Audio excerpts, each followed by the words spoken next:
Hey guys, Good Marks Goose here, and today I'm bringing you all another box of belt buckles. I bought a box of belt buckles about, I don't know, time flies, 3 or 4 months ago, and I remember paying quite a lot for them, and I decided that the next time I acquire belt buckles, I'll be a little bit more tactical with the pricing, and I believe I did just that. I got nine or so pounds for only 150. Let's see, 100 to 150, somewhere in that neighborhood. Much more palatable. Knott's Berry Farm.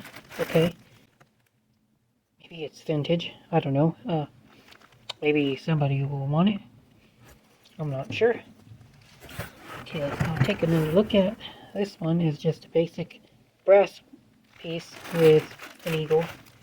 From the looks of it, that's not that great. I don't think it's marked with a W. Maybe it's. No, I just don't think so. It's too basic. Okay, we've got one that says Oklahoma. Okay. This could be worth something. It's a nice belt buckle. And we've got Siskiyou Built Co. I have to look at the market for this, but I do believe that it could get. I'm just guessing, just based on the strength of the pattern here, 20 bucks. Sell a belt buckle for 20 bucks, not bad. This is strange. Ritz crackers. Okie dokie. National Biscuit Company. That's a weird one, and I don't know. Okay, we've got Atlanta. Underground Atlanta. That's an odd buckle. The buckle box. P.O. Box 1204. It looks like the copyright says 1978, limited edition. I can't imagine it would be worth that much. Even though it's only a limited edition, number 68 of 250. Give me a break. Alright, this is cool. This is Masonic. The Freemasons. Just a regular old brass belt buckle with the Freemasons. Too bad there's not a chapter on this piece. That could give it some more provenance. Maybe this is a chapter. I don't know. I don't think so. I don't think there's any kind of chapter information on this piece. But that should still go. That should still sell. Because Masonic stuff is always worth something. That's a fish. Just an ordinary old fishy. This maker says copyright 1977, serial number 527. The Great American Buckle Co. Chicago. Maybe that's worth something. I can't wait to look that up too. Alright, continuing on. USA 88 Olympics. There's so much Olympic stuff out there. It's not worth much. Gilley's, the world's largest nightclub, Pasadena, Texas. Yeah, that might be worth something for memorabilia kind of thing, I would suppose. I'd have to look at whether or not this nightclub is still in business. That might impact the possibility for value there. The Gilley's nightclub belt buckle is actually the most valuable belt buckle out of the entire lot. I didn't think that would be the case, but these seem to be going for 40 to 50 bucks on a fairly regular and consistent basis. Just like the drum recorder right there. Again, I don't think it's very valuable. Sorry guys, I'm getting some kind of reaction from the box. Sometimes that happens with personal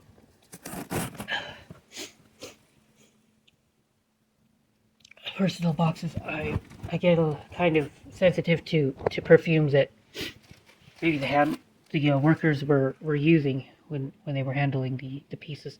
Give me 1 second, and I'll just gotta blow my nose. All right, now I'm back. Looks like I've got what looks like a froggy. Okay, a froggy that says brass, solid brass frog. Cute little belt buckle.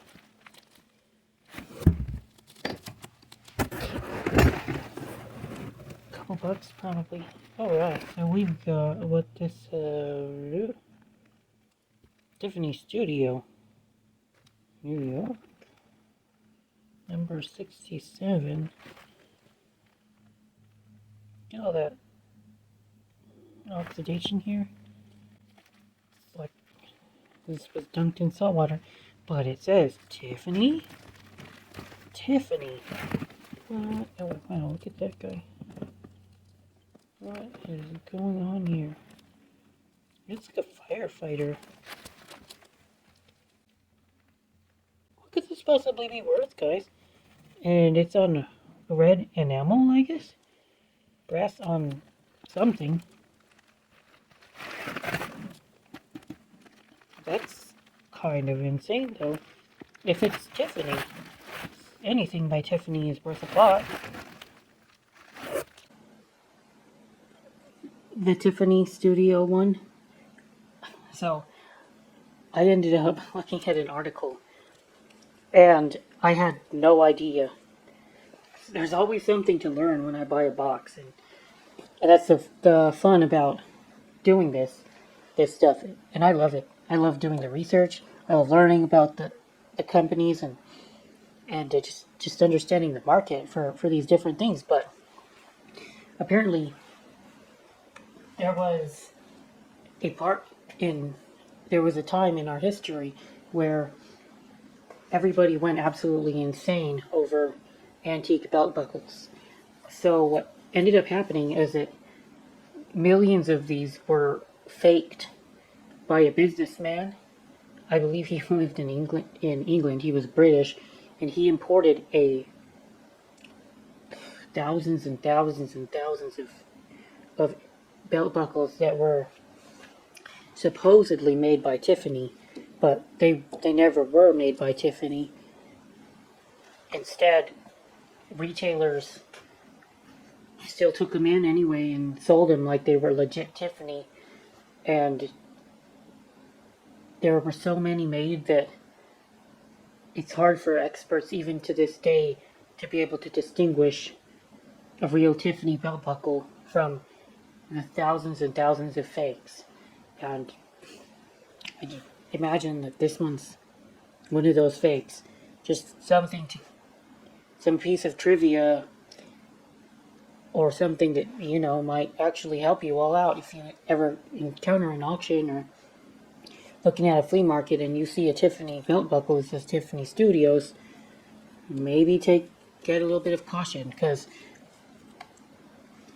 if you automatically assume that, oh yeah, Tiffany goes money, like I was, then you could get hurt. $10 maybe. And how crappy the brass is oxidized right there. I'd be lucky to get anything for it. Although I didn't see very many of these in this exact style, but yeah, he copied them in all kinds of styles and patterns, and pretty sure he became very rich doing so as well. Just a little bit of American history for you all. This was maybe before the time of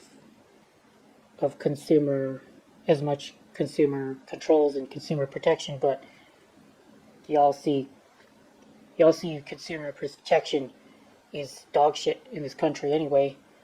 See how easily it is to run up a scam. Cryptocurrencies come to the forefront in my mind, but yeah, I've never seen a regulator I can trust. So always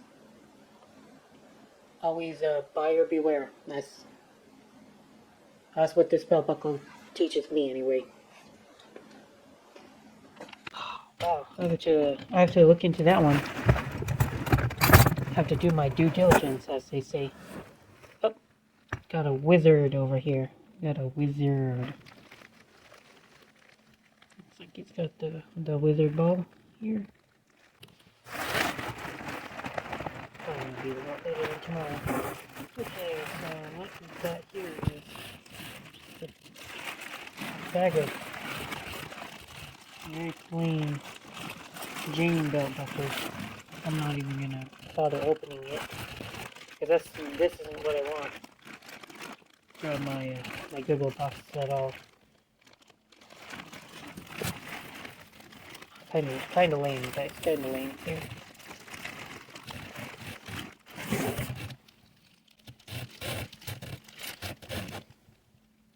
Yeah, nothing to that box. Nothing to that bag. Okay, we got feels like 3 left. Ah, the Roadrunner. The state bird of New Mexico. Like it's not silver or anything like that. Made in USA. It's an odd company. I can't make that out. Shing. Something Beltco. Starts with a CH. It ends in an RS. Okay.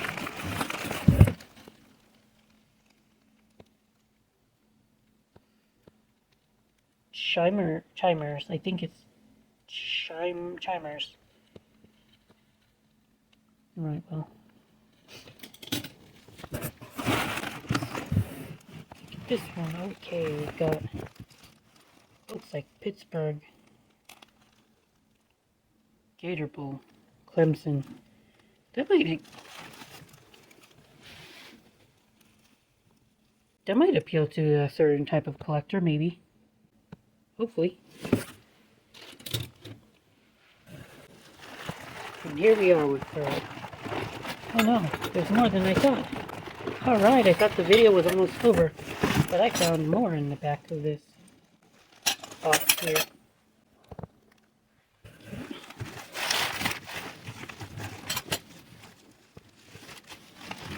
Traditional logo belt collection. 1996 HD. Oh. The classic. You can never get away from the classics. This is a Union Carbide Corporation. That means guns, doesn't it? 6 something. So weird. Look, it's like a ferret. Or a cat. 9? Is it 90? Is it supposed to be celebrating their 90th anniversary? If I had to guess. Okay. Statue of Liberty. 100 years of liberty. Okay. Kind of a low quality belt buckle. I can feel that already.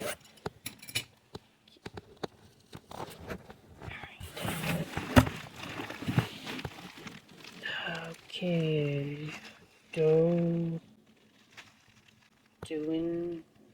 Do it in the dirt. Oh, Kudoki. Mailcraft, 1977. Don't ask me. I don't pick the ones they give me. Not my fault. Golf. Just golf.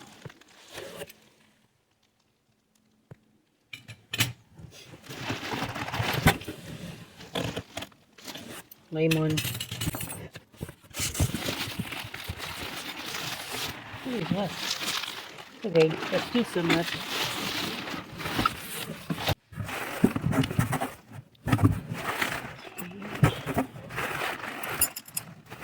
Almost done. Okay, we got Hornitos. Oh, Oh, okay. The tequila. I'll put you in the stupor in a second. I don't drink, guys. I stay away from that kind of thing.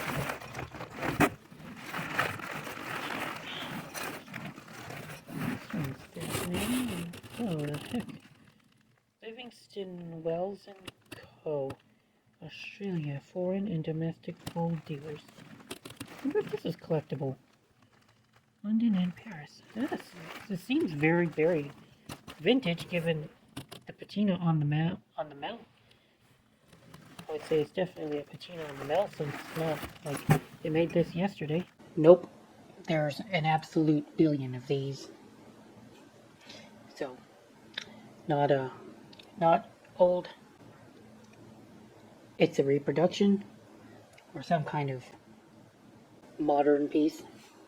It's just artificially meant to look old. But I haven't seen my medals enough to know whether or not a patina is legitimate, apparently. Rickle Home Centers. Is that a Lowe's that died off? Like a Lowe's company that doesn't exist anymore? A home improvement company. Just like Home Depot and Lowe's. I was right. And they went out of business in, according to the internet, 1997. 1998. Rickle.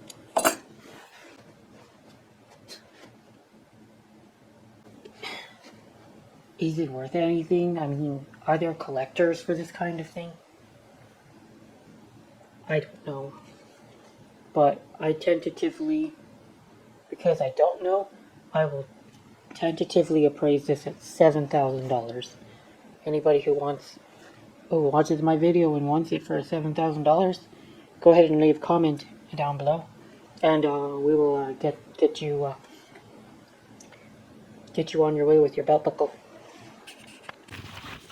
And we've got what looks like Hawaii. Okay. No, it's okay. That is acceptable subject matter for a decent belt buckle, I would say. And it's made in Canada. Alright guys, hope you liked that. Check it out, the belt buckles I got. Again, I didn't pay that much. So we've got a couple possibilities for making a decent amount of cash. I gotta check out that Tiffany belt buckle as soon as I can and see if I can find any other ones that might go for a decent amount. The Masonic one is probably going to sell as well. And I can see actually making profit on this one. Alright guys, thanks for watching. Good Marks Goods out.